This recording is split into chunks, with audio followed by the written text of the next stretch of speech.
Mactison, salam sehat selalu. Ketemu lagi dengan saya, Dr. Oka Negara di Okedok. Okedok adalah sebuah program yang membahas tentang seputar dunia kesehatan dan kedokteran dengan menampilkan narasumber yang pastinya energik, memiliki passion di profesinya, dan inspiratif.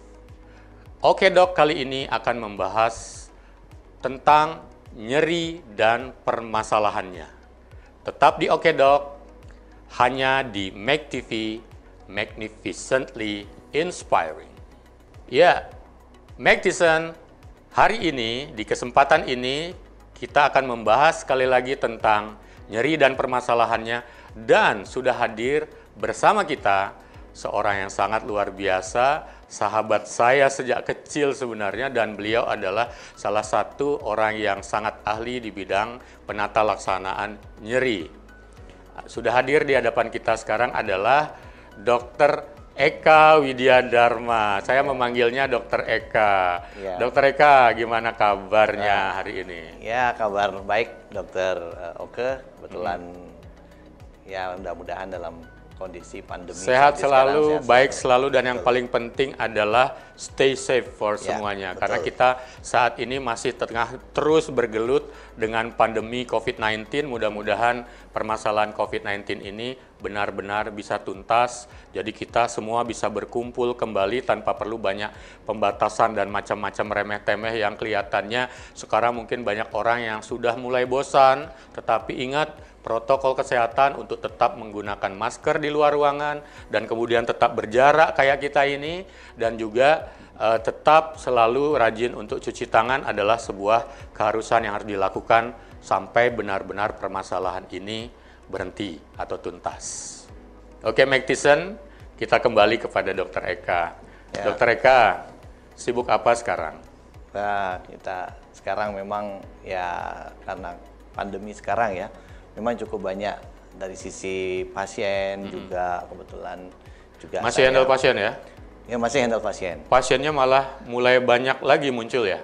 Iya, memang tidak bisa dihindari itu. Jadi selama masa pandemi ini, jadi memang saya terus terang tidak bisa tidak praktek gitu, karena ya orang sakit itu kan tidak mungkin disuruh menunggu ya. Betul, nah, apalagi itu. Dokter Eka banyak nanganin pasien nyeri. Betul, kalau nyeri kan kadang-kadang nggak bisa ditunda. Iya, kalau nunda nyeri itu kan berat sekali itu. Pasien-pasien itu pasti akan susah sekali. Jadi pasti kita akan ditelepon, diminta ketemu. Sulit sekali kalau kita tidak menerima pelayanan terhadap pasien tersebut. Praktek jadinya tetap, handle keluarga tetap, sambil di rumah juga. Mengajar juga. Beliau adalah salah satu dosen juga di Fakultas Kedokteran Universitas Udayana, Pak.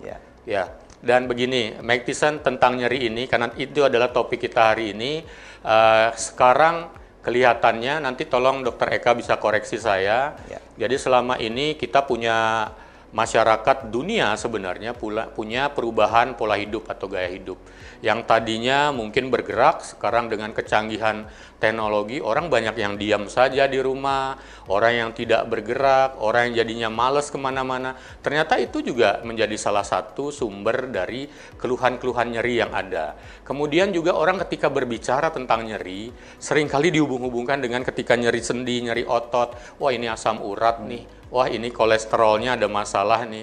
Dan itu selalu dikaitkan juga dengan keluhan-keluhan nyeri yang dan itu menjadi keluhan yang awam, karena sepertinya menjadi bahasa awam kalau nyeri dihubung-hubungkan dengan rasa-rasa nyeri seperti asam urat dan kolesterol meningkat. Nanti kita akan coba telusuri tentang nyeri ini. Tetapi yang menjadi kemudian menjadi fokus perhatian adalah ketika nyeri ternyata juga memiliki banyak spektrumnya. Maksudnya efek atau gejala atau kemudian akibat dari nyeri itu bisa memunculkan banyak hal. Kejadian-kejadian yang berkaitan dengan depresi, kecemasan, gangguan tidur.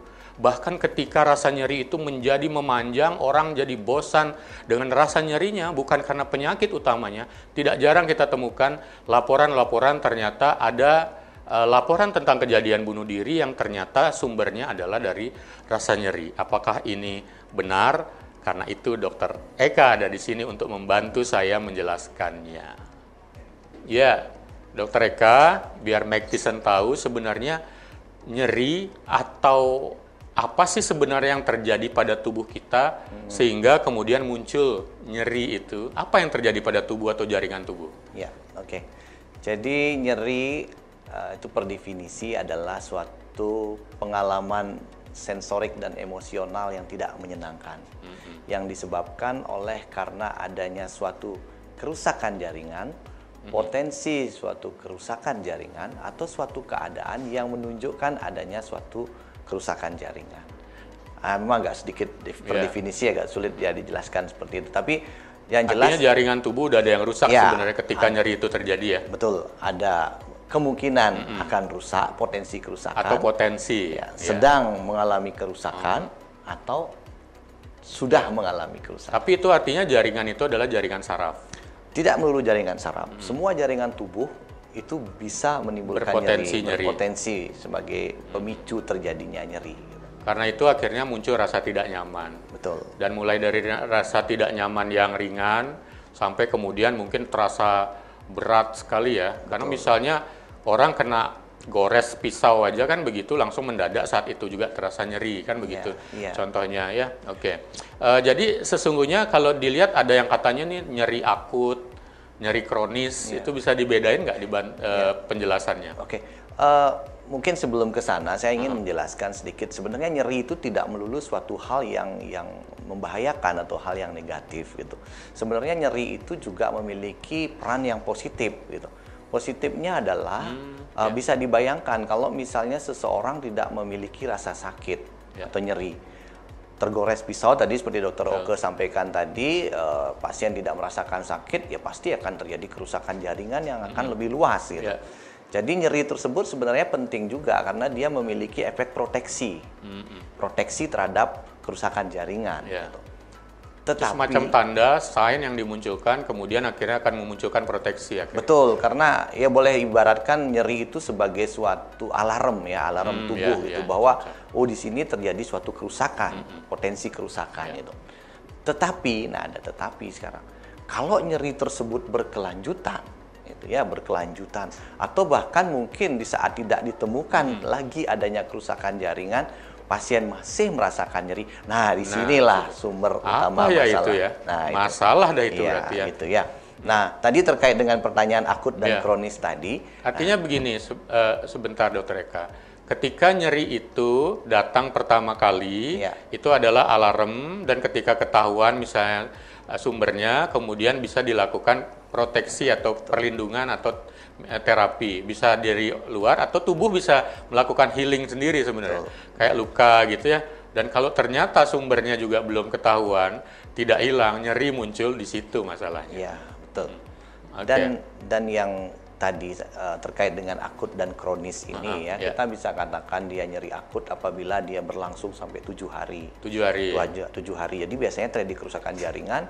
Nah, ini biasanya kalau kerusakan jaringan itu membaik, misalnya luka tadi membaik, nyeri itu akan hilang dengan sendirinya gitu. Nah, dengan hilangnya nyeri itu maka kerusakan jaringan ini atau juga efek yang ditimbulkan oleh rasa nyeri ini terhadap fisik seseorang itu bisa berhenti sampai di situ. Tetapi kalau ini tidak ditangani dengan baik, misalnya anggaplah kerusakan jaringan ini tidak diobati dengan baik, akhirnya terjadi infeksi misalnya, atau infeksi lah paling sering, dampaknya kerusakan jaringan ini akan berkepanjangan. Dan inilah yang nanti akan memicu terjadinya nyeri yang sifatnya kronis, sifatnya yang lebih lanjut. Nah, lebih lama lagi. Nah, kalau sudah lebih lanjut lagi, lebih lama lagi, nah disinilah fungsi proteksi itu tadi sudah tidak ada lagi. Nah, itu yang seringkali menimbulkan proteksi efek. Sudah tidak ada, masalah berlanjut dan harus lebih serius lagi akhirnya ditangani. Bahkan kadang-kadang bisa saja nyeri itu sekarang hilang, tiba-tiba beberapa waktu lagi muncul lagi secara periodik. Begitu ya. Dan itu banyak kejadian seperti itu juga ya. Kadang-kadang orang misalnya merasa aku udah sembuh, nggak tahu terjadi apa-apa, kok muncul lagi di daerah yang nyeri. Disitulah kesempatan untuk mencari tahu penyebabnya sebenarnya. Ya itu. Jadi banyak orang yang ternyata menganggap selama ini istilah akut dan kronis itu masih keliru ya. Orang berpikir nyeri aja misalnya akut itu artinya suatu hal yang tiba-tiba hebat, keras atau lebih berat begitu, padahal akut itu menyangkut suatu hal yang saat ini dalam waktu dekat. Kronis itu menyangkut sesuatu yang lebih panjang lagi waktunya. Nah, kalau dipikir-pikir misalnya Dokter Eka, kejadian nyeri selama ini sebenarnya banyak ya kasusnya ya? Banyak sekali. Coba dilihat dari perkembangan kasus dari dulu ke sekarang atau kasus-kasus di klinik atau yang ditangani oleh para dokter tentang nyeri, biasanya apa saja itu ya yang dominan atau yang populer muncul di masyarakat? Nah, kalau kita bicara masalah nyeri, penyebab dari nyeri ya, itu memang sebagian besar penyebabnya adalah pada sistem muskuloskeletal, pada otot dan juga pada sendi ya. Pada rangka gitu. Jadi itu sebenarnya tulang, sendi betul. Itu ya. Jadi itu paling banyak. Itu memiliki porsi sekitar 60-70% dari seluruh kasus nyeri gitu. Dan banyak, ini banyak sekali. Nah, di samping itu beberapa faktor lain yang bisa menimbulkan nyeri, yaitu antara lain mungkin ada faktor trauma ya, baik trauma karena kecelakaan misalnya, atau juga karena trauma karena olahraga. Ini juga banyak kasusnya cedera olahraga. Jadi apalagi sekarang ya di masa pandemi seperti sekarang ini banyak ibu-ibu maupun bapak-bapak mungkin yang melakukan olahraga sendiri di rumah gitu. Kadang-kadang mungkin karena gimana aktivitasnya over exercise atau over training tadi ya. Kemudian terjadi cedera, artinya kurang juga dia melakukan stretching atau pemanasan sebelumnya. Karena banyak di muskuloskeletal atau di otot, tulang dan sendi, mungkin banyak juga akhirnya yang berpikir itu dihubung-hubungkan dengan asam urat tadi di otot, sepertinya kolesterol yang terganggu atau meningkat ya. Ya memang sampai sekarang memang sebagian besar masyarakat itu masih mengkaitkan itu. Kalau sudah nyeri di kaki misalnya atau di lutut itu, wah jangan-jangan asam urat saya naik. Memang tidak salah, tetapi tidak selalu gitu. Artinya bahwa tidak selalu kalau nyeri di lutut atau di kaki itu pasti asam urat penyebabnya. Faktor-faktor lain juga sangat banyak yang bisa menimbulkan itu. Atau nyeri di dalam leher juga sering sekali masyarakat tuh menghubungkan dengan, wah kolesterol saya naik gitu. Akhirnya memeriksakan dirilah mereka, periksa kolesterol, periksa asam urat gitu, tapi hasilnya kemudian wah kok normal, ini nggak ada kelainan begitu. Ya itu. Nah inilah makanya kenapa kemudian nyeri ini tidak boleh dianggap sepele gitu. Nah itu dia maksudnya, nyeri itu mungkin sebuah hal yang hampir semua orang, Meg Tyson juga mengalami, dari yang nyeri yang sifatnya ringan, berat, atau karena trauma, benturan, atau mungkin muskuloskeletal tadi. Tetapi memang nyeri-nyeri seperti ini bukan cuma nyeri-nyeri seperti itu saja, tapi semua macam nyeri sebenarnya tidak boleh diabaikan. Karena apa? Bisa jadi ada resiko-resiko yang menjadi runutan di belakangnya. Jadi kalau dipikir-pikir Dokter Eka, apa saja sebenarnya resiko jika nyeri itu tidak ditangani atau tidak dikelola? Baik ya. Jadi nyeri ini sebenarnya tidak sederhana gitu ya. Banyak dari kita juga beranggapan bahwa kalau nyeri dikasih penghilang rasa sakit aja akan hilang gitu. Tapi ternyata nyeri tersebut itu memang banyak dilakukan oleh masyarakat untuk praktek-prakteknya. Ya, dan mereka sering membeli sendiri obat-obatan udah dibeli obat terus diminum sendiri. Kadang-kadang dosisnya juga berlebihan. Nah, ini yang menimbulkan efek samping. Nah, sebenarnya dimensi dari nyeri ini sangat luas sekali gitu. Nyeri ini bisa mempengaruhi berbagai aspek dalam kehidupan manusia. Bisa aspek sosialnya, kemudian bisa aspek psikologinya, kemudian juga aspek kualitas hidupnya, aspek hubungan ekonominya dan sebagainya. Bisa dibayangkan kalau nyeri tersebut tidak hilang ya, biaya yang dikeluarkan untuk pengobatan juga akan semakin bengkak. Dan ini juga akan memberikan masalah lain gitu masalah ekonomi jadi. Ya, betul. Dan yang paling sering dirasakan oleh pasien dengan nyeri yang kronis khususnya ya, itu biasanya dia akan mengalami masalah pada tidur biasanya. Orang nyeri pasti akan sulit tidur. Kemudian karena berkepanjangan. Karena betul. Kemudian yang kedua adalah kecemasan dan depresi. Apalagi ini nyerinya kok nggak hilang-hilang. Saya sudah minum obat penghilang rasa sakit, sudah berobat ke dokter, kok nggak hilang-hilang juga nyerinya. Diperiksa ini, diperiksa misalnya hasil pemeriksaan penunjang juga di ronsen, di MRI dan sebagainya, juga tidak ada kelainan. Nah ini kan seperti membuat orang ini berpikir, kenapa ya saya ini lah. Nah inilah yang seringkali juga mendorong pasien akhirnya menjadi berpikiran yang negatif gitu ya. Banyak Misalnya kita di Bali nih misalnya, jangan-jangan saya ada unsur Black niskale, magic. black magic dan sebagainya. Kurang ini, kurang itu. Betul, betul. Nah, jadi akhirnya ini kacau semua. Ya. Tidak hanya mengacaukan pasien secara Artinya pribadi, juga rencana terapi manajemennya bisa terputus di tengah jalan. betul. Jadi kacau sekali gitu. Ya. Dan inilah yang kemudian menyebabkan akhirnya kalau nyeri ini tidak ditangani dengan baik, ini seperti suatu benang yang sangat kusut gitu. Yeah. Benang kusut yang harus dilepas pelan-pelan gitu untuk memperbaikinya. Nah, ini yang seringkali juga membutuhkan kesabaran baik dokter maupun pasien. Yeah. Dan kalau ini tidak terlaksana, kadang pasiennya stres, dokternya pun juga ikut stres gitu. Karena kok tidak hilang-hilang ini nyeri yang dialami oleh pasien gitu. Pasien stres, dokternya ikut Ya. stres. Nah, Terus kalau dokternya stres, berobatnya ke pasien nggak lah. Ya, jadi harapannya sih pasien juga siapapun itu yang merasa datang ke dokter untuk mengelola nyerinya, pastikan juga untuk tetap mengikuti pengobatan dengan disiplin, dengan teratur. Karena memang di masyarakat banyak sekali praktek-praktek seperti ketika nyeri, bisa 1 kali, 2 kali, kemudian mencoba untuk meminum obat penghilang nyeri yang bisa didapatkan sendiri, entah dari teman atau dari apotik, membeli sendiri atau toko obat. Sayangnya jangan-jangan apakah sudah paham dengan obat-obat yang diminum, karena beberapa kali ini Dokter Eka kita juga sering melihat misalnya saja pasien mengkonsumsi obat penghilang nyeri yang ada kandungan asam di dalamnya dan terbiasa untuk mengkonsumsinya, ternyata besok-besok datang bukan lagi dengan nyeri pada nyeri yang tidak jelas sumbernya, tetapi justru masalah barunya muncul di lambungnya. Bahkan beberapa kasus terjadi lambungnya sampai luka, berlubang, dan malah perlu dikonsultkan ke dokter bedah khusus ya bedah yang berkaitan dengan operasi lambung malah untuk mendapatkan terapi. Itu juga salah satu dari bagaimana mengelola nyeri di masyarakat, masih banyak yang salah kaprah ya. Dan juga penanganan atau mitos-mitos berkaitan dengan nyeri di masyarakat juga banyak yang muncul. Apakah ini mitos atau fakta misalnya ya Dokter Eka ya? Katanya nyeri itu berkaitan dengan udara dingin atau udara tertentu. Itu gimana? Ya, memang faktor penyebab dari nyeri ya kembali lagi banyak sekali faktor. Salah satu adalah memang masalah udara dingin. Ya, udara dingin ini akan memberikan efek kepada tubuh dan dampaknya adalah tubuh itu dalam hal ini adalah otot-otot itu biasanya akan mengalami yang kita sebut sebagai kontraksi. Jadi dia memendek biasanya karena udara dingin itu. Sebaliknya kalau udara panas biasanya dia akan relaksasi atau mengembang.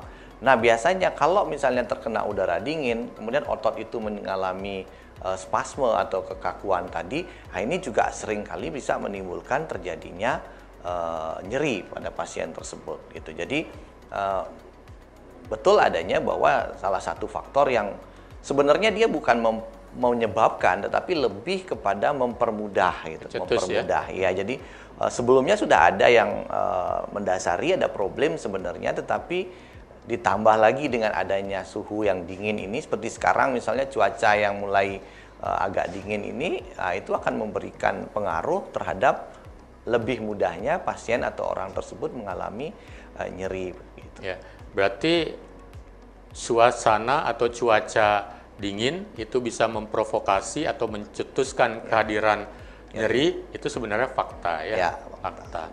Oke, kembali berikutnya Dokter Eka. Jadi nyeri itu sebenarnya tanda atau gejala ya dari kemungkinan beberapa penyakit sebagai penyebabnya. Kalau memang ternyata ini nyeri adalah sebuah tanda dari penyakit, kira-kira apakah bisa dikatakan ini banyak penyakit serius atau berbahaya yang menjadi latar belakang munculnya nyeri, atau mungkin bisa disebutkan penyakit-penyakit apa yang saat ini kelihatannya perlu diperhatikan sebagai latar belakang terjadinya si gejala nyeri ini muncul gitu. Ya memang seperti Dr. Oke tadi sampaikan bahwa nyeri itu merupakan suatu gejala dari suatu penyakit gitu. Jadi yang namanya gejala sudah barang tentu harus diketahui apa yang menyebabkannya. Berbagai penyakit itu bisa menimbulkan keluhan nyeri. Tadi juga sudah saya sampaikan bahwa masalah di otot, misalnya muskuloskeletal di rangka misalnya, itu bisa menimbulkan nyeri. Ada juga faktor-faktor lain yang bisa menimbulkan terjadinya nyeri. Antara lain trauma tadi, kemudian yang kedua adalah adanya infeksi misalnya, adanya infeksi baik itu di jaringan kulit, di otot, bahkan di sistem saraf pusat, itu juga bisa menimbulkan adanya suatu nyeri. Kemudian penyakit-penyakit lain misalnya seperti gangguan metabolisme ya, dalam hal ini misalnya kencing manis, diabetes mellitus, kemudian gagal ginjal yang kronis misalnya, juga bisa memberikan manifestasi klinis atau gejala klinis adalah berupa gejala nyeri. Kemudian di samping itu juga kasus-kasus lain seperti misalnya stroke misalnya, stroke sendiri juga bisa menimbulkan rasa nyeri pada pasiennya.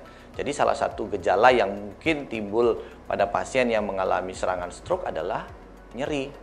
Kemudian juga yang lainnya adanya suatu penjepitan. Ya ini yang seringkali juga pasien juga banyak khawatirkan. Jepitan saraf maksudnya? Ya, jepitan saraf. Jadinya mungkin ada jepitan saraf di daerah leher, jepitan saraf di daerah pinggang, pokoknya dan sebagainya. Sepanjang tulang belakang ya, ada nah, itu juga bisa memunculkan rasa nyeri. Bahkan nyerinya cukup hebat juga, betul, itu ya, betul, dan berulang ya. Betul. Perlu tindakan khusus malah itu akhirnya. Kemudian infeksi-infeksi lain juga misalnya seperti HIV misalnya ya. Jadi sekarang pasien-pasien HIV misalnya yang kita ketahui bahwa sekarang obat-obat untuk infeksi HIV juga sudah cukup baik ya, artinya bahwa harapan hidup penderita HIV ini semakin membaik, kualitas hidupnya juga semakin baik, tetapi kadang-kadang komplikasi dari penyakitnya sendiri pada sistem saraf pusat itu maupun saraf tepi, salah satunya adalah neuropati, dan itu bergejala seperti nyeri. Dan inilah yang kemudian membuat quality of life pasien-pasien ini kembali menurun. Gitu. Banyak sekali memang kejadian-kejadian neuropati tadi, rasa nyeri karena faktor gangguan saraf ini muncul yang berkaitan juga dengan metabolisme tubuh atau penyakit-penyakit berkaitan dengan metabolisme tubuh seperti di kencing manis juga ternyata dia banyak ya, karena sebelum kita melakukan obrolan ini tadi ada yang bertanya itu tentang neuropati diabetikum. Dok, nanti tolong ditanyain ya ke dokter Eka-nya tentang neuropati diabetikum. Artinya ini sudah terjawab. Jadi pada mereka-mereka yang punya kencing manis juga fungsi sarafnya bisa terganggu yang akhirnya mengalami gejala nyeri sebagai salah satu manifestasi yang ketahuan. Begitu. Bukan gitu ya dokter Eka ya? Betul.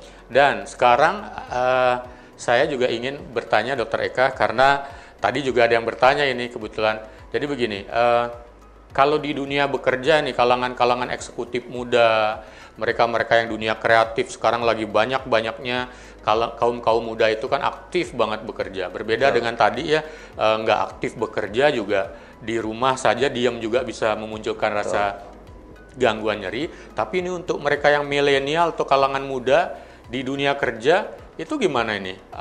Kemunculan dari keluhan nyeri, karena ini kan tentu saja kalau ada nyeri bisa mengganggu produktivitas mereka ini. Kita tahu sekali mereka adalah yang pengisi sekarang dunia kerja yang utama, begitu. Betul.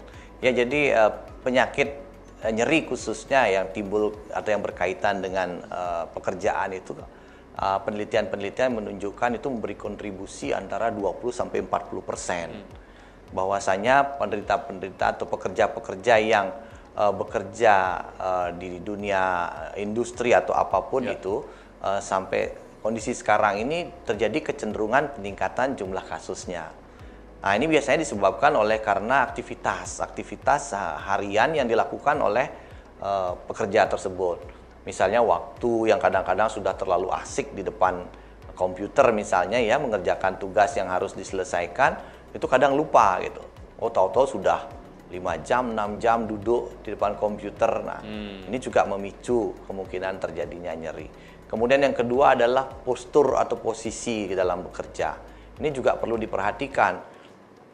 Saya punya pasien, dia seorang seorang desainer gitu ya. Seorang desainer, dia nyaman kalau dia kerja sambil berbaring ke samping gitu. Samping sambil dia ngedit komputer. Nah, akhirnya yang terjadi ya muncul nyeri pinggang pada pasien ini. Mungkin tidak segera ya, biasanya ini akan berlangsung setelah melakukan aktivitas tersebut dalam jangka waktu yang cukup panjang. Ya, efeknya akumulatif jadinya. Ya, betul, efeknya akumulatif. Jadi baru sekarang kerja terus langsung sakit gitu, enggak. Jadi Itu kemudian yang ketiga, mohon maaf ya. Jadi seringkali stretching. Nah, ini juga stretching ini menjadi hal yang sering kita lupakan gitu. Kita lupakan menggerakkan leher, menggerakkan pinggang sebelum kita melakukan aktivitas bekerja. Ini juga seringkali dilupakan oleh pasien. Nah, hal ini lambat laun tapi pasti yaitu akan menimbulkan keluhan. Nah, ini yang paling banyak memang dikeluhkan. Meskipun kasus-kasus lain beberapa diantaranya seperti jepitan saraf itu mungkin terjadi ya, termasuk juga jepitan yang sifatnya di pergelangan tangan misalnya sering memberikan gejala nyeri dan kesemutan pada jari-jari atau yang biasa kita kenal dengan carpal tunnel syndrome misalnya. Nah, itu juga berkaitan dengan pekerjaan dan itu juga kasusnya juga semakin banyak sekarang. Belum lagi beberapa kasus yang kita sebut sebagai trigger finger gitu ya. Ini misalnya jari itu harusnya kan bisa kita buka begini, tahu-tahu ada yang sakit sekali satu tidak bisa dibuka gitu, sehingga harus diginikan untuk membuka. Ini juga kasusnya semakin banyak. Boleh dikatakan hampir setiap minggu mungkin 2-3 kasus baru itu saya trigger jumpai. Finger namanya. Trigger finger seperti itu. Ya, Mac Tyson memang agak unik untuk mereka-mereka yang bekerja di usia muda, aktif, tetapi aktif itu maksudnya di dunia kreatif, tapi melupakan bahwa harus ada keseimbangan antara gerak dengan mungkin duduk atau kegiatan yang namanya sedentary lifestyle atau kerja yang tidak terlalu banyak bergerak seperti contohnya bekerja di depan laptop, bekerja di dunia desain, bekerja di satu meja saja ya. Itu juga harus memperhatikan bahwa tadi Dr. Eka bilang tentang stretching. Saat ini orang suka sekali dengan hal yang instan. Maunya bekerja langsung bekerja. Maunya melakukan sesuatu langsung melakukan sesuatu. Jadi lupa untuk melakukan stretching ya, atau istilahnya apa ya stretching ya? Peregangan. Ya. Jadi Dr. Eka ada yang bertanya tentang apakah memang otot yang kurang diregangkan atau kurang bergerak atau kurang stretching termasuk kurang pemanasan itu bisa mengakibatkan myofascial pain. Apakah bisa juga mengakibatkan ada gangguan frozen shoulder? Termasuk tadi yang disebutkan dengan ya, kalau di tangan itu ya, mungkin yang lama sekali pakai keyboard di depan di hadapan mouse begitu, terus itu metacarpal syndrome ya. Jadi itu benar ya, myofascial pain sama frozen shoulder. Bisa dijelasin sedikit? Ya, myofascial pain ini adalah suatu nyeri myofascial ya, yang artinya bersumber dari otot dan fascia gitu.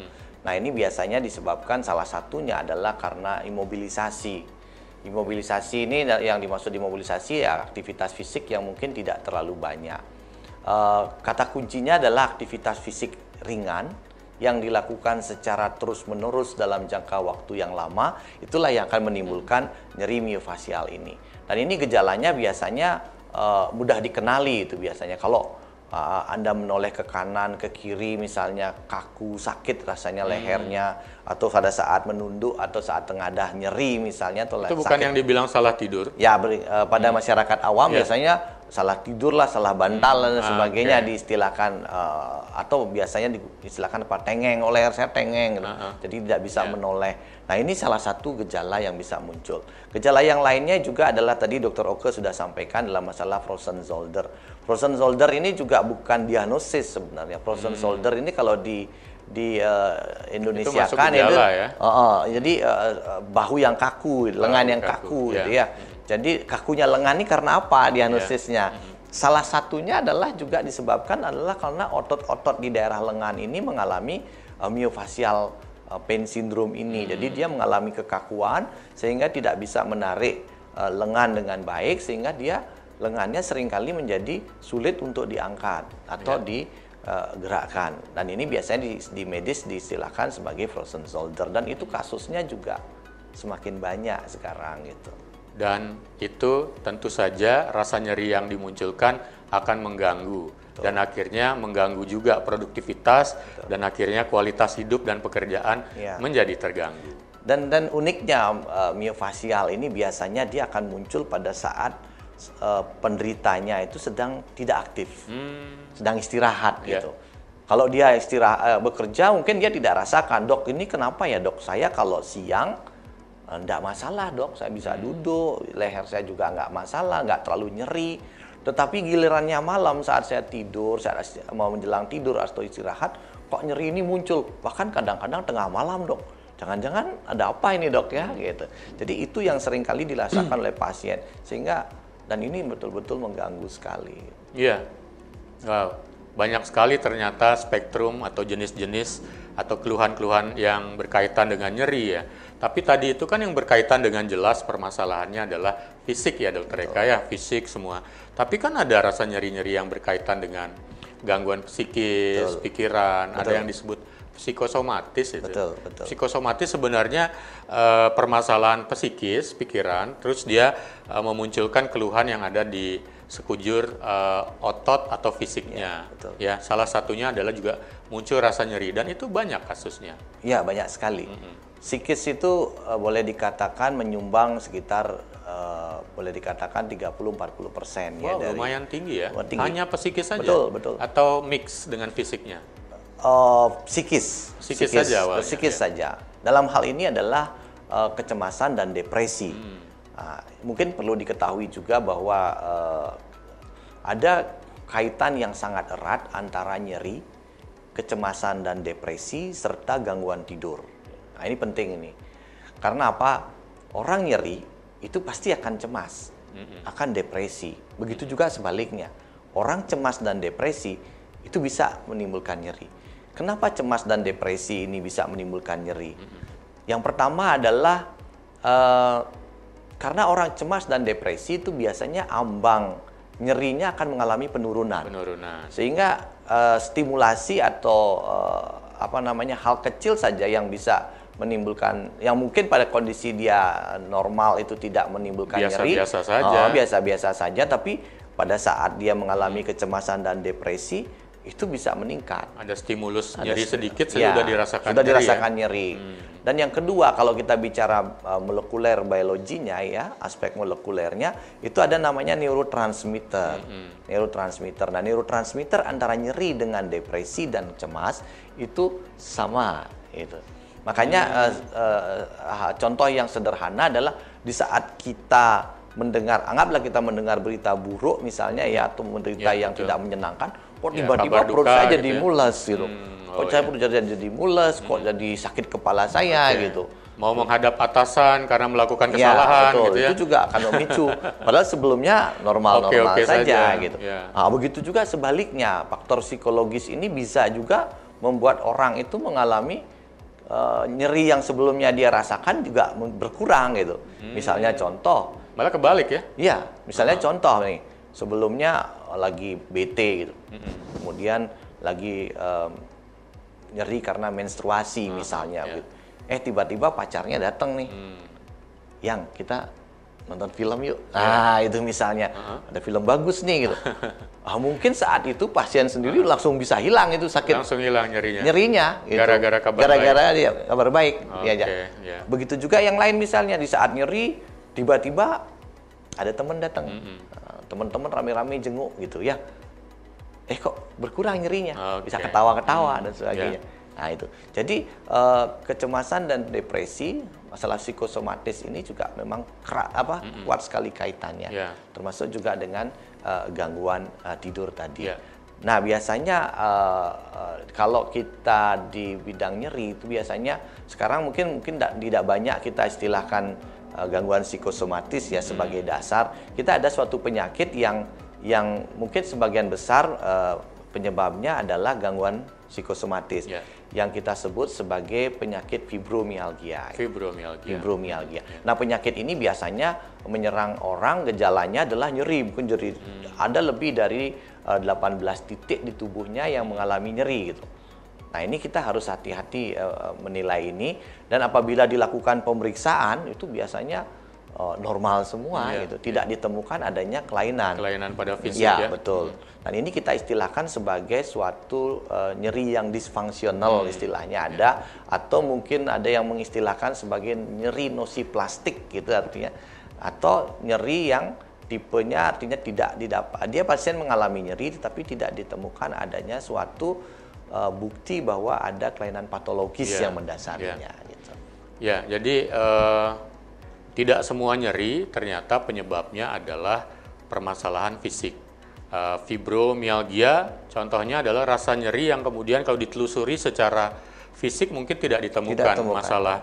Dan di samping itu juga ketika penyebab non fisik atau mungkin adalah psikis maksudnya, itu mengakibatkan rasa nyeri atau memunculkan rasa nyeri, dan ini ternyata jumlahnya juga nggak sedikit, 30-40% itu sebuah angka yang luar biasa sebagai penyebab keluhan nyeri. Betul. Ya, jadi memang jangan juga Mike Tyson jangan lupa ketika misalnya punya masalah psikis atau ada keluhan nyeri yang didasari oleh permasalahan psikis, berarti perlu juga mungkin permasalahan psikisnya ditangani gitu, betul. Ya, Dokter Eka. Nah, ada satu lagi ini saya juga dititipkan pertanyaan untuk sesi ini mengenai nyeri pinggang. Nyeri pinggang itu kan juga banyak sekali Mike Tyson yang mengalaminya, apalagi yang memang yang nggak kemana-mana, suka bekerja di satu tempat aja begitu. Ya, nyeri pinggang ini kasusnya gimana? Banyak juga ya? Ya, nyeri pinggang memang kasusnya juga cukup banyak ya, apalagi sekali lagi di kondisi kita sekarang yang work from home dan juga study from home ini di era COVID ini, kasusnya juga cukup meningkat dibandingkan dalam kondisi-kondisi sebelum era pandemi ini. Nah, untuk nyeri pinggang sendiri itu memang beberapa sumbernya bisa menimbulkan nyeri. Jadi begini, nyeri itu akan ditimbulkan oleh karena adanya rangsangan atau peregangan pada jaringan-jaringan peka nyeri. Nah, untuk pinggang sendiri ada beberapa struktur yang merupakan jaringan peka nyeri. Yang pertama adalah tulangnya sendiri. Jadi kalau ada kelainan di daerah tulang belakang gitu ya, daerah pinggang itu pasti akan menimbulkan nyeri. Kemudian yang kedua adalah jaringan otot yang ada di tulang belakang. Itu juga merupakan jaringan yang sangat peka terhadap nyeri. Jadi ada peregangan atau kekakuan saja, sedikit saja, itu pasti akan menyebabkan adanya nyeri. Kemudian yang ketiga adalah yang biasanya kita sebut sebagai diskus intervertebralis ya, mungkin bagian diskusnya ya. Jadi jaringan antara tulang belakang itu ada jaringan tulang lunak diantaranya, itu biasanya ada inti di dalamnya, dan itu kalau misalnya itu keluar intinya robek gitu ya, misalnya jaringan itu robek dan menjepit sarafnya, itu yang disebut hernia. Ya, itu disebut sebagai hernia nucleus pulposus atau biasa distilahkan sebagai HNP. Nah, itu jaringan yang kasusnya banyak sekali. Dan yang terakhir adalah jaringan sarafnya sendiri. Itu adalah jaringan yang peka terhadap nyeri. Nah, kalau kita mengalami nyeri pada daerah pinggang, keempat struktur ini harus kita evaluasi gitu. Jadi tidak melulu bahwa setiap kali ada nyeri pinggang, oh pasti saraf kejepit. Nyeri pinggang, saraf kejepit. Jadi pasien kalau datang ke saya misalnya ke praktekan dokter pada umumnya, pasti yang dikhawatirkan kalau mereka nyeri pinggang adalah saraf kejepit, padahal itu belum tentu gitu. Iya. Jadi itu tentang nyeri pinggang tadi, dan itu kasusnya memang banyak ya saat pandemi ini. Betul, banyak sekali. Bisa dibayangkan lah sebagai contoh, saya sendiri saja sebagai seorang dosen dalam hal ini ya, itu harus mengajar dari rumah, duduk dalam waktu lama, memberikan kuliah kepada mahasiswa, semua serba online. Duduk jadi terus. Betul, berjam-jam belum rapat dan sebagainya. Jadi nggak seru ya kalau online kita berdiri jalan-jalan. Ya itu. Jadi pinggang sakit, duduk leher sakit gitu. Jadi dampaknya ini juga luar biasa sekali gitu. Ternyata jadi ke situ juga banyak. Betul. Jadi ya memang salah satu konsekuensi ya dari kondisi seperti sekarang, tapi saya kira itu perlu menjadi perhatian kita juga. Jadi selama pandemi, buat yang memang stay at home, bekerja di rumah, work from home, ya pastikan juga jangan duduk terus-terusan. Ya, bagaimana juga untuk istilahnya bergerak, ya, coba tidak stay in the one position, itu juga penting sekali, ya, seperti apa yang disampaikan oleh Dr. Eka. Nah, Dr. Eka, Dr. Eka sudah menjelaskan tentang itu nyeri, jenis-jenisnya, kemudian juga sudah menjawab beberapa titipan pertanyaan dari Mike Tyson sebelum acara ini. Kita kemudian bicara tentang orang bicaranya ngobatinnya, atau kita ngomongnya penata laksanaannya. Tadi kita sudah sempat sebutkan sebenarnya kalau ada nyeri misalnya minum obat nyeri, itu dilakukan oleh masyarakat umum. Tapi sebenarnya prinsip dari penata laksanaan atau mengelola atau mengobati nyeri ini sebenarnya gimana? Supaya Mike Tyson juga tahulah tips-tipsnya. Betul. Ya. Ya, baik. Kalau nyeri yang sifatnya akut ya, yang baru berlangsung kurang dari 7 hari. Baru kurang dari 7 hari, mendadak, tiba-tiba gitu ya. Kemudian kita melihat memang ada penyebab yang jelas gitu ya, misalnya ada luka dan sebagainya. Misalnya ya segera sembuhkan tangani luka itu. Jadi tidak hanya melulu minum obat penghilang rasa sakit, tetapi lukanya dibiarkan tidak terawat. Tapi tetap penghilang rasa nyeri kan dibutuhkan sesuai keperluan betul. Karena kalau nyeri yang sifatnya akut ini tidak ditangani, nah ini akan bisa menimbulkan nyeri menjadi kronis. Nah, jadi di samping penyakit dasarnya itu harus ditangani, juga rasa sakitnya juga harus diobati. Nah, itu pentingnya. Kemudian yang berikutnya adalah kalau kita berhadapan dengan nyeri kronis, ini yang seringkali sulit gitu ya, nyeri kronis ini. Seperti saya sudah tadi sampaikan bahwa dimensi dari nyeri kronis ini sangat luas, maka dari itu manajemen dari nyeri kronis ini sebenarnya juga lebih kompleks, baik itu multidimensi, segala aspek harus ditangani, maupun dia multimodalitas juga, baik itu pengobatan dengan obat-obatan ilmu juga bisa. Dan multidisiplin. Jadi di sini dalam manajemen nyeri kronis, misalnya kalau sudah terjadi kronisitas dari nyeri tersebut, ini harus banyak pihak yang berperanan di situ. Jadi tidak bisa hanya saya sendiri saja, misalnya, mohon maaf, saya sendiri saja, atau juga teman dokter yang lain secara sendiri-sendiri. Contohnya yang tadi itu, misalnya karena ada problem psikis, jadi membutuhkan juga untuk mungkin berkoordinasi atau saling bekerja sama dengan dokter psikiatri misalnya. Kan salah satunya. Jadi kalau kita bicara pengobatan multidisiplin ya, kalau kita istilahkan itu harus ada dokter neurologi, dokter psikiatri, rehabilitasi medis, psikologi juga kita libatkan. Fisioterapi mungkin juga perlu ya. Rehab medik dan fisioterapi di situ. Termasuk juga gizi gitu. Banyak dari pasien-pasien yang mengalami nyeri itu seringkali tidak nafsu makan. Nafsu makannya berkurang, tidak ada nafsu makan karena nyerinya. Ya akhirnya kondisi kesehatan secara umum termasuk status gizi pasien itu juga mengalami perburukan dan ini juga akan mempengaruhi keberhasilan pengobatan nantinya. Nah, obat-obat tidak bisa bekerja secara optimal. Di samping itu yang paling penting juga di dalam manajemen nyeri, khususnya kasus-kasus yang berkaitan dengan muskuloskeletal tadi yang terkait dengan pekerjaan ini adalah merubah gaya hidup, lifestyle-nya harus juga dirubah. Kebiasaan dalam bekerja itu, kalau kita bekerja untuk mencegah itu maksimal 2 jam lah. Kalau Anda duduk mengerjakan sesuatu itu maksimal 2 jam. 2 jam itu 2 jam. Duduk di satu tempat dengan posisi yang sama. Yang tetap. Ya itu 2 jam maksimal. Ya kalau bisa di antara itu ya ambil minum sebentar atau berdiri, lakukan stretching ringan sebentar untuk mencegah supaya kasus nyeri leher, nyeri pinggang dan tadi bisa tidak muncul gitu. Karena kalau itu berlanjut kadang-kadang sudah terlalu asik nih.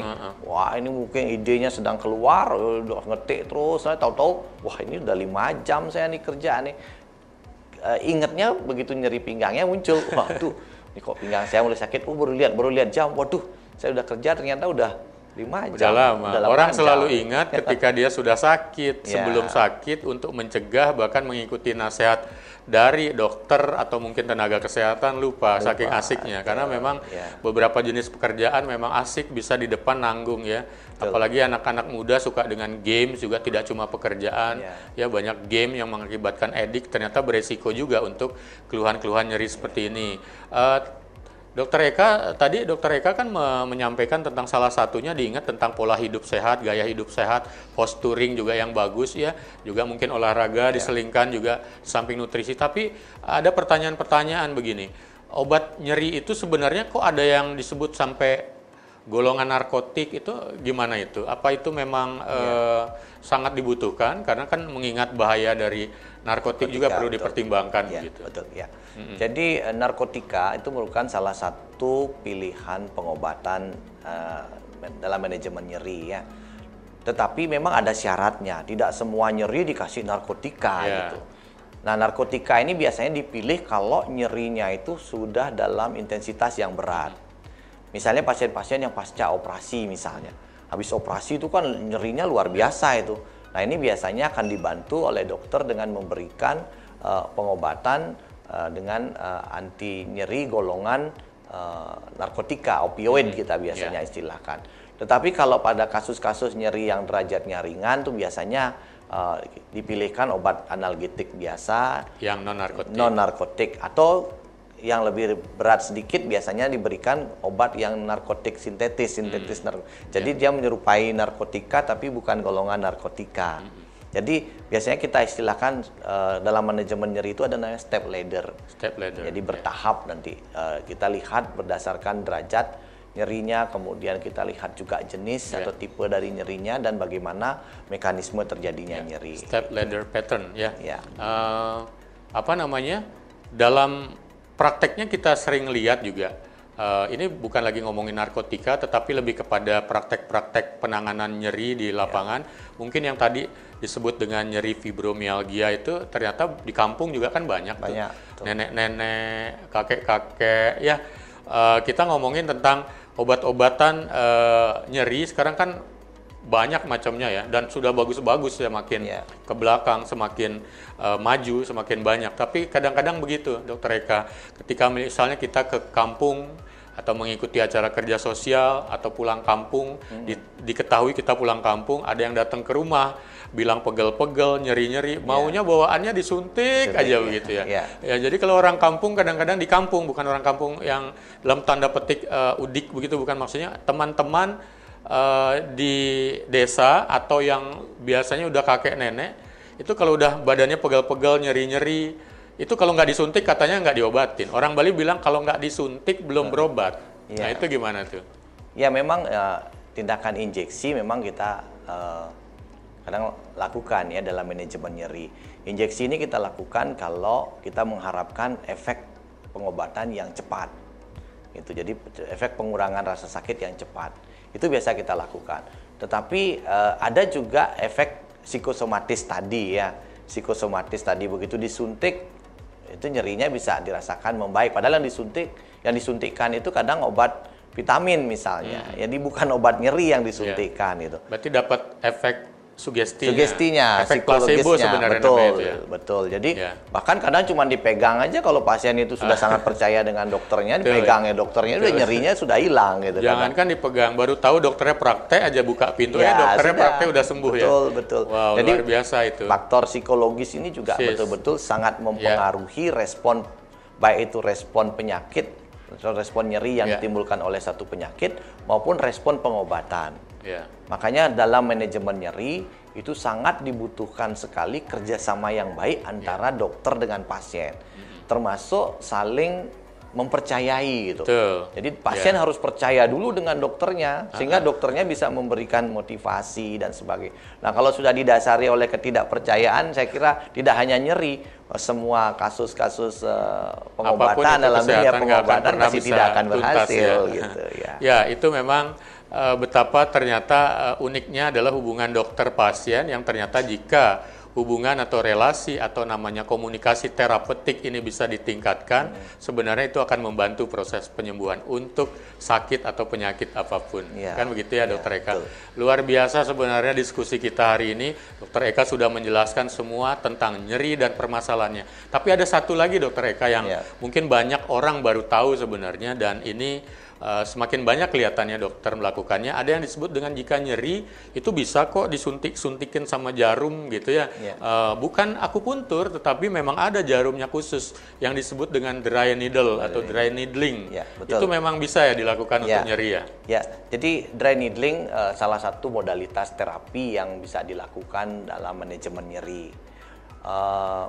Ya itu tadi seperti Dokter Oke sampaikan, itu seperti menusukkan jarum itu disuntik kering. Di tempat apa sebenarnya? Ya, ini biasanya kita suntikkan di daerah yang bisa kita sebut sebagai trigger point namanya ya. Trigger point itu adalah daerah atau tempat di mana nyeri tersebut bisa dipicu gitu. Jadi misalnya ditekan di suatu daerah, di bahu misalnya, kemudian nyeri itu menjadi lebih berat, nah itu biasanya kita sebut sebagai trigger point. Jadi bukan di tempat terasa nyerinya bukan. Jadi di triggernya. Jadi nyeri tersebut kadang ada nyeri yang sifatnya lokal, jadi terlokalisir pada satu daerah. Ada juga yang namanya nyeri alih, menyebar, referred pain, itu kalau kita istilahkan dalam dunia medis. Seperti salah satu contoh saja misalnya, orang mengalami nyeri, misalnya mengalami trigger point di daerah otot trapezius, namanya di sini di bahu atas ini. Ya. Nah, ini biasanya nyerinya itu bisa menjalar dari belakang leher sini ke belakang telinga, ya, ke atas sini sampai ke pelipis. Nah, ini kalau kita tidak paham misalnya, ya mungkin saja kita kira mungkin di daerah itu ada masalah gitu. Tetapi dengan kita melakukan pemeriksaan yang baik, ya bisa kita ketahui ada kelainan atau trigger point tadi di daerah otot bahu atas ini, ya kita bisa bantu salah satunya dengan melakukan dry needling. Dengan kita tusuk trigger point itu, ototnya akan rilis, terlepas kembali, relaksasi kembali, nyerinya juga akan membaik atau hilang. Dan begitu ketahuan trigger pointnya di mana untuk rasa nyeri yang nyeri alih di mana, begitu dikasih jarum atau di dry needling, bisa seketika itu juga nyerinya hilang. Ya, kalau sebenarnya banyak faktor yang mempengaruhi. Yang paling utama adalah berapa lama sudah mengalami itu. Kalau kasusnya baru kejadian tadi pagi saya nggak apa-apa dok, kemudian ini sore ini kenapa kemudian nyeri, itu biasanya lebih cepat dan lebih mudah. Sekali needling itu mungkin bisa langsung hilang total, kita bisa katakan. Tapi kalau sudah kronis, sudah kronis kejadiannya sudah 3 bulan nyeri dan sebagainya, ya biasanya dia akan bisa mengurangi keluhan nyeri itu antara 30 sampai 70%. Jadi biasanya butuh pengobatan lanjutan. Jadi tidak bisa hanya sekali pengobatan itu. Nah, itu salah satu modalitas. Ada banyak modalitas lain yang bisa dilakukan dalam manajemen nyeri, termasuk juga menginjeksikan botox misalnya, ya, botox juga botox ya. Ya, karena dia bisa membuat otot menjadi lebih rileks ya. Betul. Dan akhirnya rasa nyeri juga bisa berkurang. Jadi kadang-kadang mungkin juga ada terapi-terapi terbaru untuk nyeri kronis misalnya. Katanya stem cell juga bisa stem untuk cell, merecovery kerusakan ya. Betul. Termasuk juga kayak seperti platelet rich plasma PRP, juga dikembangkan sekarang untuk manajemen nyeri. Termasuk stem cell juga. Berarti nggak cuma buat di muka untuk kecantikan aja PRP. Tidak selalu, ya, tidak melulu itu. Jadi PRP juga bisa termasuk untuk lutut misalnya, itu kita bisa karena mengandung banyak growth factor di dalam. Growth factor di dalam dari PRP, platelet rich plasma. Ya, Mike Thiessen luar biasa. Semua seluk-beluk nyeri dan permasalahannya sudah kita bongkar, dan saya pikir Mike Thiessen yang mengikuti dari awal sampai akhir akan menemukan dan menjumpai banyak manfaatnya di edisi kita berwawancara dengan Dr. Eka kali ini.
Mike Thiessen, kita lanjutkan kembali bicara kali ini tidak berkaitan langsung dengan nyeri dan permasalahannya, tapi kita akan bertanya sesuatu kepada Dr. Eka. Dr. Eka ini akan menanyakan sisi lain dari Dr. Eka ya. Dr. Eka sekarang banyak beraktivitas selama masa pandemi. Bagaimana dengan aktivitas-aktivitas bersama keluarga selama ini? Jadi kalau aktivitas bersama keluarga ya memang karena kesibukan ya, artinya bahwa saya karena sebagai pegawai negeri juga, sebagai dosen juga, dan juga sebagai dokter, ya otomatis waktu saya untuk keluarga memang tidak sebanyak sejawat-sejawat lain yang mungkin memiliki usaha dan sebagainya yang bisa berusaha sendiri.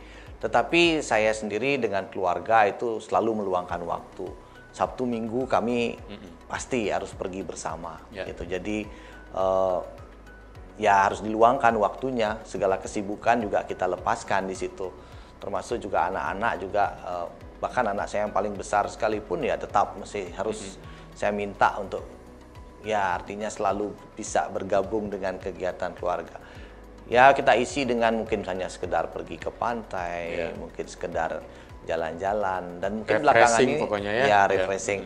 Dan belakangan ini ya lebih sering ke kampung saya sekarang gitu, karena memang apa namanya di kampung, di rumah di kampung itu sudah tidak ada yang ngurus, jadi ya mau tidak mau. Ya, Dokter Eka ini kampungnya sama dengan kampung ibu saya di Gianyar, dan kebetulan almarhum ibu beliau dan almarhum ibu saya juga bertemanan dan satu sekolah. Bahkan kita juga sekolah dari SD, SMP, SMA bersama-sama, kuliah juga bersama-sama. Ya, yang menarik adalah begini, itu tadi aktivitasnya Dokter Eka, dan saya lihat memang sangat care dengan putri-putrinya semua, dan istri beliau juga dokter yang sangat aktif di berbagai organisasi. Mudah-mudahan selalu sehat selalu, masa pandemi bisa kita lewati dan tetap sehat selamanya. Tapi ada yang menarik, Dokter Eka, saya sempat mengikuti Dokter Eka itu, ternyata ada hal yang spesial. Beliau ini adalah salah satu dokter yang tercatat di, kalau nggak salah, IPSA ya, International Pain Society Association gitu. International Association Study for Pain. International Association Study for Pain. Study for Pain, berarti IASP. Oh ya, dan di lembaga internasional ini ada label champion. Jadi mereka yang aktif dianggap memiliki kontribusi di lembaga ini, yang diakui oleh lembaga ini disebut dengan champion, dan Dokter Eka adalah salah satunya yang mewakili Indonesia. Wih, tepuk tangan dong ya. Jadi ini paling tidak pembuktian bahwa apa yang dilakukan oleh Dokter Eka di bidang pernyerian ini diakui oleh lembaga internasional. Dan satu lagi, Dokter Eka kok kemana-mana selalu nganjurin umbi jalar ungu. Jadi Mike Tyson perlu tahu, salah satu yang mempopulerkan keberadaan ubi atau umbi jalar ungu adalah Dokter Eka ini. Ada cerita nggak di balik semuanya? Jadi begini Dokter, ya. Saya sendiri memang selepas menyelesaikan pendidikan spesialis saraf saya di Universitas Gadjah Mada Yogyakarta, kemudian diberi kesempatan untuk mengabdikan diri di Universitas Udayana sebagai staf pengajar, saya sudah mengabdikan diri secara penuh di bidang nyeri. Jadi saya fokus di bidang nyeri, mulai dari pelatihan-pelatihan, kemudian simposium, seminar, riset dan sebagainya. Saya lakukan sebagian besar di bidang saya di bidang nyeri. Nah, salah satu riset yang saya lakukan kemarin pada saat saya pendidikan S3 saya itu adalah peranan dari umbi jalar ungu dalam manajemen nyeri. Kenapa umbi jalar ungu? Yang pertama adalah dasar pemikirannya begini. Sebenarnya yang mempopulerkan umbi jalar ungu ini sudah banyak sekali, banyak dari kami di Universitas Udayana sudah mempopulerkan penggunaan umbi jalar ungu yang diketahui memang memiliki efek antioksidan yang sangat kuat sekali. Nah, itu sudah dicobakan terhadap berbagai macam penyakit, berbagai kondisi patologis, tetapi belum ada yang mencobakannya untuk nyeri. Belum. Jadi kalau kita bicara patofisiologi dari terjadinya nyeri, itu pasti melibatkan 3 hal utama. Yang pertama adalah adanya proses stres oksidatif namanya. Yang kedua ada proses peradangan atau inflamasi. Dan yang ketiga adanya proses sensitisasi baik sentral maupun perifer. Mungkin agak sulit sedikit menyampaikannya ya. Nah, umbi jalar ungu ini sudah diteliti pada berbagai penyakit yang lain itu memiliki efek antioksidan dan antiinflamasi. Nah, makanya kemudian di lain pihak pengobatan yang ada saat ini untuk nyeri, khususnya nyeri kronis, nyeri yang melibatkan sistem saraf, itu boleh dikatakan belum memiliki efek yang optimal gitu. Bahkan banyak diantaranya justru efek samping yang lebih dominan. nyerinya tidak berkurang, tapi pasiennya menjadi glier-glier ngantuan gitu ya. Dan ternyata dengan umbi jalar ungu ini, persepsinya adalah efek samping yang mungkin tidak ada atau minimal ya. Seperti kita ketahui bahwa produk-produk natural ya dalam hal ini salah satunya adalah ubi jalar ungu, karena kita konsumsi secara rutin. Jadi kemungkinan efek samping itu boleh dikatakan sangat kecil gitu. Nah ini yang mendasari kemudian saya ingin mencobakan ubi jalar ungu ini, ekstrak airnya ini untuk mengatasi nyeri. Gitu. Dan itu hasilnya bagus. Ya, dari hasil penelitian saya ya memang ini penelitiannya masih tahap awal ya, preklinikin ya, fase 1, jadi masih dalam hewan coba, itu menunjukkan hasil yang cukup baik. Nah ini nanti mungkin akan kita lanjutkan ke dalam riset-riset berikutnya. Yang melibatkan manusia. Dan sudah barang tentu ya karena kita negara yang sangat banyak memiliki produk natural, saya kira ini mungkin bisa kita kembangkan lagi terkait juga dengan manajemen nyeri. Betul, seharusnya memang salut sama Dokter Eka, memang seharusnya kita negara Indonesia yang memiliki sumber daya hayati yang luar biasa dengan sumber alam yang luar biasa, salah satunya ya umbi jalar ungu ini bisa dikembangkan terus untuk menjadi riset-riset unggulan yang bisa membanggakan, karena ya memang cuma Indonesia sebenarnya yang punya ini. Jadi kita kembangkan dan Dokter Eka bisa mewujudkannya dalam bentuk penelitian tentang umbi jalar ungu. Wow, luar biasa Dokter Eka. Berikutnya saya ingin tanya lagi ya. Jadi begini, tolong dijawab cepat nih, jangan dijawab cepat. Saya ingat-ingat dulu saya mau tanya apa ya. Oke, begini. Yang pertama, sesungguhnya nyeri itu 1 berbahaya, 2 tidak berbahaya. Jawab cepat. Bisa berbahaya, bisa tidak berbahaya. Oke, bisa dua-duanya. 2, nyeri bisa diobati atau tidak diobati? Tidak Sama bisa diobati. juga jawabannya dua-dua. Bisa dua-duanya. Nanti saya tanya detailnya itu. Yang ketiga, menghadapi pasien nyeri mudah atau susah? Bisa dua-duanya. Bisa dua-duanya. Jadi jawabannya ternyata jawaban dari 3 pertanyaan ini adalah 50-50 ya. Jadi begini, dikatakan mudah, artinya begini, banyak ya pasien-pasien nyeri yang ternyata akhirnya juga tidak bisa dipulihkan begitu. Pada kasus seperti apa? Kan ini artinya juga suatu yang membuat kita sebagai dokter, wah ini kok nggak sembuh ya gitu. Sering ya kejadian seperti itu. Ya, yang sulit diobati adalah nyeri kronis. Nyeri kronis yang sulit diobati. Kalau nyeri akut itu gampang diobati. Seperti tadi luka, sembuh luka hilang, sudah sembuh. Itu nah yang kronis tadi akhirnya mudah diobati. Nah yang sulit ini satu itu tadi. Satu, penanganan nyeri akut yang tidak baik sehingga jatuh ke dalam nyeri kronis, itu akan sulit. Kemudian yang kedua, ada kasus-kasus yang memang memang sulit, seperti misalnya orang nyeri karena suatu kemoterapi indus ya, misalnya orang kanker ya, orang cancer, kemudian mengalami pemberian obat-obat kemoterapi dan akhirnya kemudian pasien itu mengalami suatu neuropati, nyeri ya akibat kemoterapi, itu akan sulit sekali. Betul. Nah, dan pada pasien-pasien kanker nih Dokter Oke ya, yang mungkin perlu diinikan. Jadi justru itu yang membuat pasien itu menjadi frustasi, putus asa, termasuk nggak tahu kapan mau sembuhnya. Termasuk tadi yang Dokter Oke sampaikan, banyak pasien kanker tuh pinginnya bunuh diri dia, karena nyerinya. Pengen bunuh diri.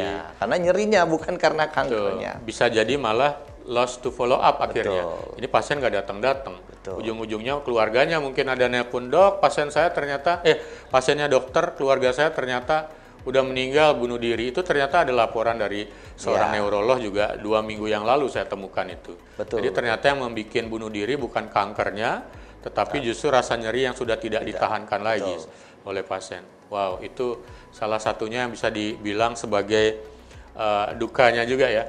Suka dengan tantangannya, tetapi ketemu pasien-pasien yang ternyata putus asa tadi juga cukup sedih ya melihat itu ya. Dan memang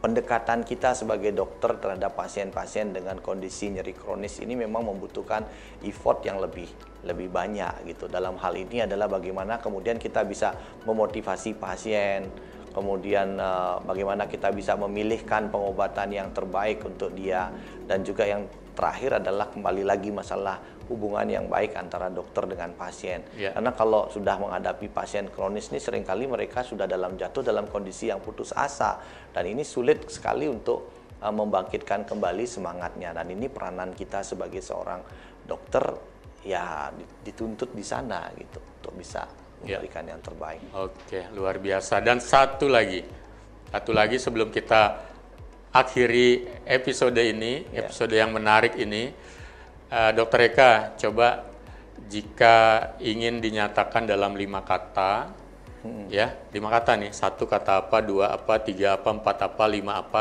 apa yang dirasakan oleh Dr. Eka sebagai seorang ahli saraf atau neurolog, ya apa?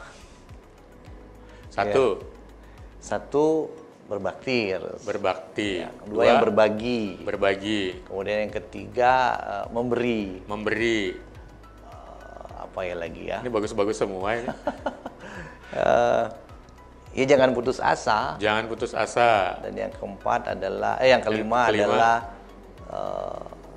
ya selalu semangat. Semangat selalu itu kuncinya. Dokternya harus semangat, pasiennya harus semangat, kita semua harus juga semangat, terlebih di pandemi ini.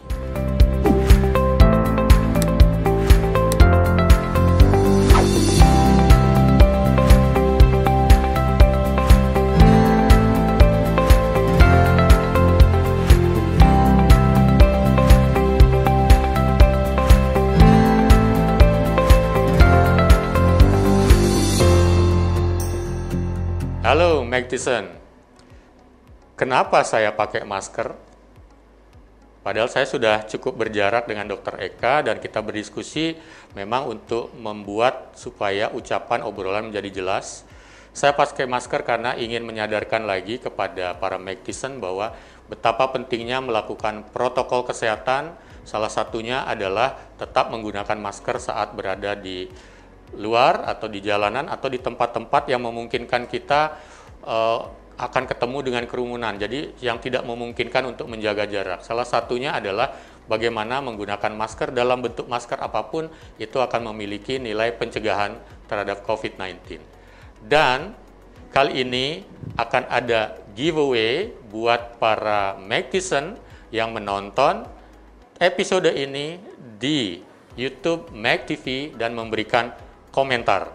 Dan 3 komentar terbaik akan mendapatkan masker dari Kita Art Friends, merupakan masker seniman yang dibikin oleh para seniman dengan lukisan cetakan di masker yang berkualitas dengan kualitas masker yang juga sangat luar biasa.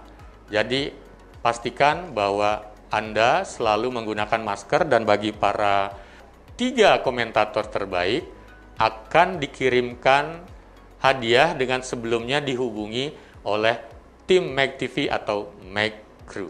Dan berikutnya Mag TV kita sudah mencapai sesi akhir dari episode kali ini yang membahas nyeri dan permasalahannya. Jadi ingat sekali lagi, jangan mengabaikan rasa nyeri yang muncul dengan kemudian membuat rasa nyeri ini menjadi berkepanjangan tanpa dikelola atau ditangani sedini mungkin. Dan juga jangan pernah berusaha untuk mencoba mengobati nyeri dengan obat-obat sembarangan. Pastikan nyeri yang muncul dikonsultasikan atau ditanyakan dulu kepada mereka yang paham, apalagi memang memiliki dokter yang memang menjadi langganan Anda yang bisa dipercaya untuk menangani permasalahan nyeri. Kan begitu ya, Dr. Eka ya. Jadi terima kasih Dr. Eka sudah hadir di acara Oke Dok ini. Tapi sebelum kita berpisah, Dr. Eka silakan ada pesan atau last message yang bisa diberikan kepada para Magtison. Silakan. Ya, mungkin pesan saya ya seperti tadi juga sudah kita bahas sebelumnya adalah nyeri jangan dianggap hal yang sepele ya. Jadi nyeri itu sangat luas dimensinya, baik penyebabnya, kemudian dampaknya dan juga metode pengobatannya. Kalau Anda mengalami nyeri, segera konsultasikan dengan dokter Anda untuk dicari penyebab pasti dari nyeri yang Anda alami. untuk kondisi sekarang di mana kita banyak work from home dan juga study from home, harapan saya mungkin Anda bisa melakukan stretching secara rutin, kemudian atur posisi Anda saat bekerja atau saat belajar, kemudian lakukan olahraga secara teratur, dan juga posisikan meja, kursi, dan juga peralatan bekerja Anda dengan sebaik-baiknya, sehingga nanti bisa dicegah terjadinya nyeri khususnya pada daerah leher maupun daerah punggung dan juga di pinggang. Mungkin itu Dr. Oke. Iya, luar biasa. Terima kasih Dr. Eka atas kehadirannya di Oke Dok hari ini. Jadi Magtison, pastikan selalu bahwa Anda setiap memiliki permasalahan kesehatan mencari informasi kepada tempat-tempat, channel-channel sumber informasi yang tepat, atau bertanya langsung kepada para ahlinya. Dan ingat selalu bahwa manusia baru berarti tidak dari gelar, jabatan, namanya, ataupun apa yang dia miliki, tetapi sesungguhnya manusia baru berarti dari apa yang sudah sanggup diberikannya buat orang lain. Tetaplah selalu di sini, saksikan selalu Oke Dok, hanya di Mag TV, Magnificently Inspiring. Sampai jumpa.